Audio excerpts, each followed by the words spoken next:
Bom dia, hoje vamos falar de vários temas, inclusivamente de crianças em ambiente fragilizado por causa do isolamento e por causa de questões de insegurança. Mas vamos começar precisamente com um caso que a Polícia Judiciária está a investigar há 2 semanas, com contornos difíceis de entender, que é um desaparecimento, mas cujos contornos se iniciam numa denúncia de rapto.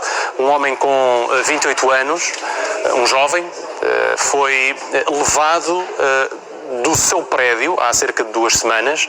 Há relatos disso, há testemunhas, e eu peço para mostrarmos, temos essas imagens, porque do local onde esse jovem foi levado há indícios de crime, há um rastro de sangue que, de resto, na altura, esse rastro de sangue chegou a ser filmado por pessoas que estavam no local, depois do rapto ter acontecido, e a verdade é que, passado 2 semanas, a Polícia Judiciária ainda não tem respostas definitivas e o que nós temos neste momento é uma família desesperada que precisa de respostas porque, neste momento, estão em cima da mesa, obviamente, vários cenários. A Polícia Judiciária segue a teoria de que pode ter sido um assalto. Há a informação de que este jovem de 28 anos recebeu uma chamada, desceu da sua casa para o prédio, à saída do prédio, e depois aquilo que aconteceu é essa a grande questão que neste momento está a fazer com que a Polícia Judiciária investigue vários cenários. Por um lado, há a possibilidade de um assalto mal sucedido que acaba de forma violenta e que acaba assim, com este registro de sangue no chão, e depois há um outro cenário. Este jovem, um artista, um rapper, tinha um longo repertório de músicas publicadas, um trabalho que tinha sido desenvolvido por si há algum tempo, e eu tive o cuidado, antes de fazer este direto, de ver na internet aquilo que tinha sido publicado nos últimos meses, e há, de facto, um registro, e a Susana Garcia irá comentar isso a seguir, um registro de ameaças constantes entre não só este jovem que agora desaparece, mas também entre outros, portanto, ameaças envolvendo questões financeiras, ameaças ligando o trabalho musical com outros profissionais. Isto só para dizer que, neste momento, a Polícia Judiciária está atrás, a seguir o rastro destas possibilidades, mas a verdade é que há 2 semanas que ninguém sabe onde está este jovem de 28 anos. Então pode ser posta aqui a hipótese de um ajuste de contas, é? Sem dúvida. Sim, pode ser, sim. Sem dúvida. Muito bem, Susana. E na senda daquilo que estava a dizer o Miguel, e bem, quando nós estamos perante crimes de sequestro, quanto mais tempo passa, pior é a contextualização que nós começamos a antever.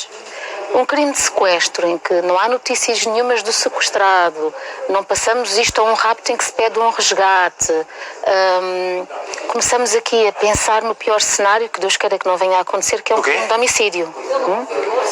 E, para ser franca, no âmbito desta cultura marginal, entre aspas, desta cultura, é pena não ouvirmos a letra.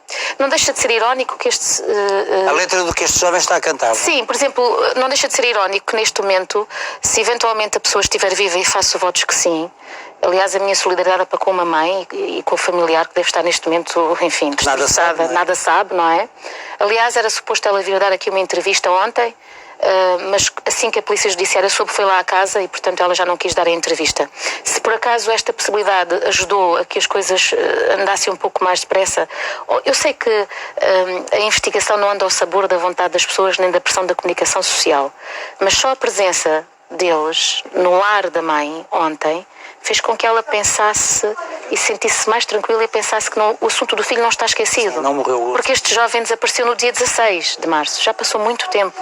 Não o tempo para nós já termos uma conclusão no inquérito, não é?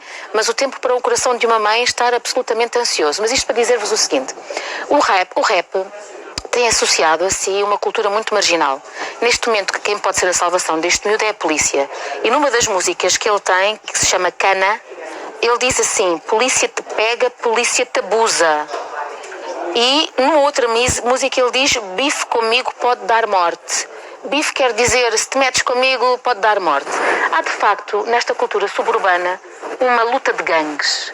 E eu penso que o que está aqui em causa é mesmo isso. Não acho que tenha sido um assalto, até porque ele abriu a porta e foi falar com 2 pessoas que foram à soleira da porta do seu prédio na zona de Sintra, onde pegaram no miúdo, levou o telemóvel e deram-lhe uma valente coça, que aquilo está tudo cheio de sangue.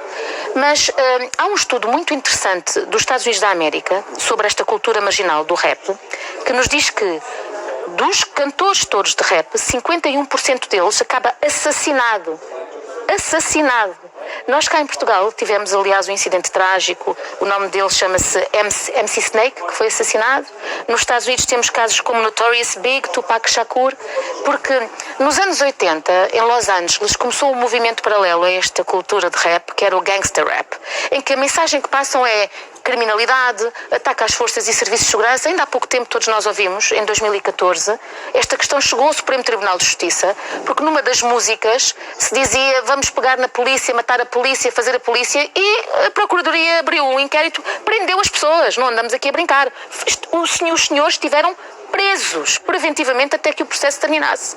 E isto teve que chegar ao Supremo, para o Supremo vir determinar se isto era considerado obra de arte, manifestação artística ou ameaça e, pior do que isso, um incitamento à violência e à criminalidade. A contestação pode ser um elemento da arte, mas não é este tipo de contestação, Eu não é? pessoalmente até acho que tem razão, mas eu pessoalmente Porque a até arte é acho... provocadora. Eu nestas matérias tenho sempre muito cuidado e acho que eu não gosto de cercear a arte. Pois. E acho que o ideal Mas aqui... não podemos confundir as coisas. É verdade, mas isto depois abria uma subjetividade. O Supremo Tribunal veio dizer que não era suficiente para prendermos. E isto abria aqui uma margem que depois no futuro não pudéssemos criticar nada e sobretudo instituições poderosas.